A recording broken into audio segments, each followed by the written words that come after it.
I'm here to talk about success.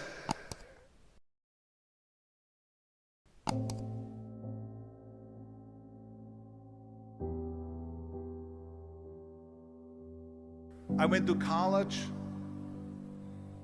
I went and worked out 5 hours a day, and I was working on construction, because in those days in bodybuilding there was no money. I didn't have the money for food supplements or anything, so I had to go to work. So I worked on construction. I went to college. I worked out in the gym, and at night from 8 o'clock at night to 12 midnight I went to acting class 4 times a week. So I did all of that. There was not one single minute that I wasted. And this is why I'm standing here today.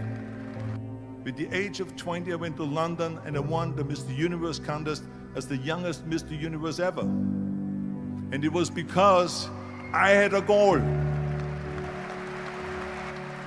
You see, if you don't have a vision of where you go, and if you don't have a goal where you go, you drift around and you never end up anywhere. 74% hate their job in America.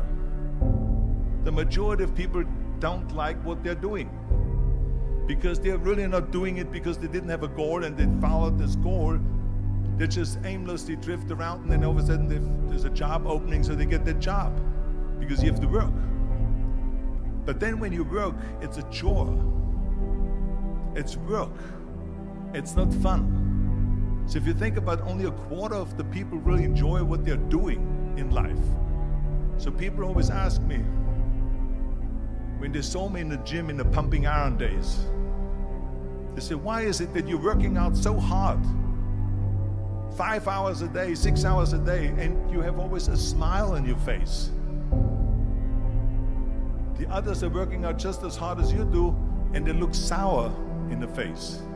Why is that? And I told people all the time, I said, because to me, I'm shooting for a goal. In front of me is the Mr. Universe title.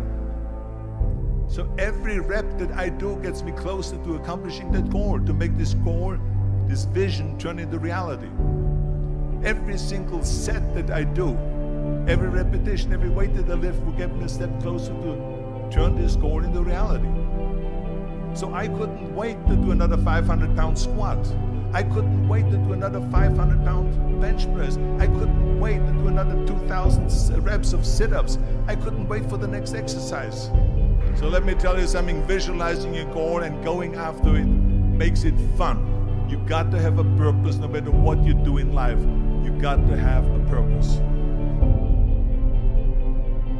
And Muhammad Ali worked his butt off, and I saw it firsthand.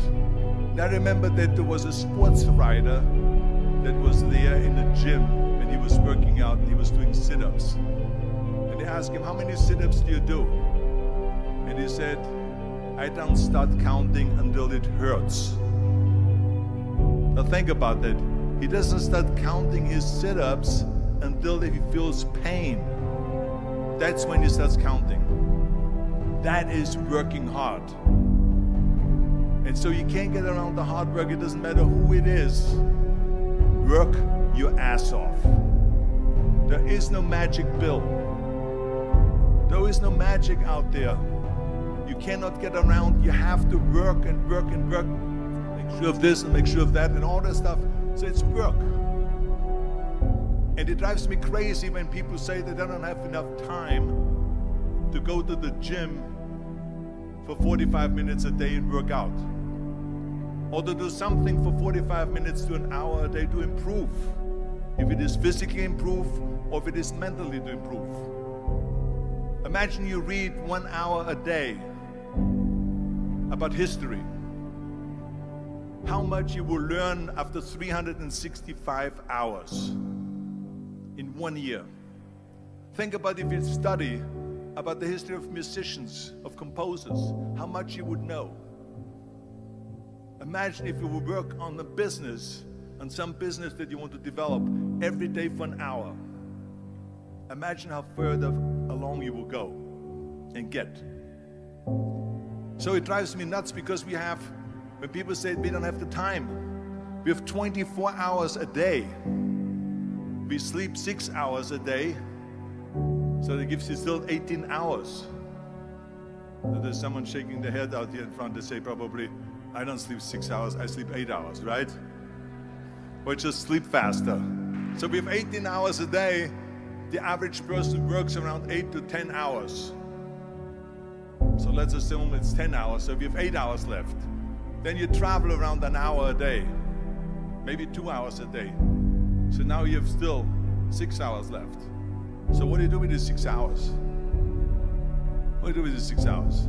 Then we eat a little bit, then we schmooze a little bit, talk a little bit to people and all that stuff. But you can see how much time there is available if you organize your day. So you got to work hard. I hate plan B. And I tell you why. Because we have so many doubters, as I've said earlier, the no-sayers. We have so many of those people that say no, and you can't do it, that's impossible. That is okay, because we just turn off, as I said earlier, and we listen and we hear the no being a yes. You can't do it, you can do it, and all of that. So that is possible to do that amongst all the negative people around you. But when you start doubting yourself, that's very dangerous.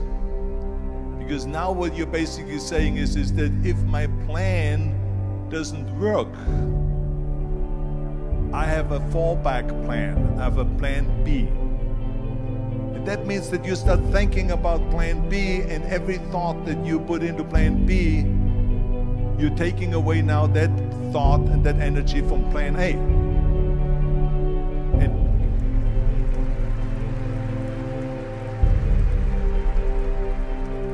And it's very important to understand that we function better if there is no safety net, because plan B becomes a safety net. It says that if I fail, then I fall and I get picked up and I have something else there that will protect me. And that's not good, because people perform better when there's no safety net. People perform better in sports and everything else if you don't have a plan B. I'm telling you, I've never ever had a plan B. I made a full commitment that I'm gonna go and be a bodybuilding champion. I made a full commitment that I'm gonna be in America. I made a full commitment that I'm gonna get into show business and I'm going to be a leading man. No matter what it takes, I will do the work. I will do the work over and over and over until I get it. And the same was in politics, in everything like that. So to me, it is very dangerous to have a plan B, because you're cutting yourself off from the chance of really succeeding. And the reason, one of the main reasons why people want to have a plan B is because they are worried about failing. What is if I fail, then I don't have anything else? Well, let me tell you something, don't be afraid of failing, because there's nothing wrong with failing. You have to fail in order to climb that ladder. There's no one that doesn't fail. Michael Jordan said in one of his interviews, when they said, "You're unbelievable, you're the greatest basketball player of all times." I mean, tell me about that. And he says, well, you're just mentioning the successes.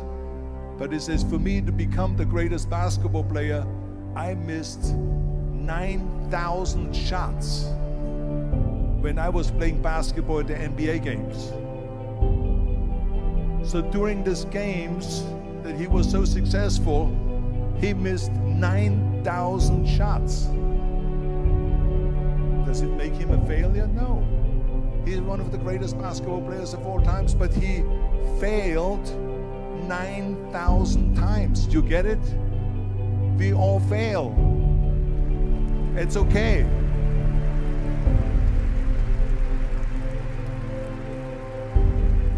What is not okay is that when you fail, you stay down.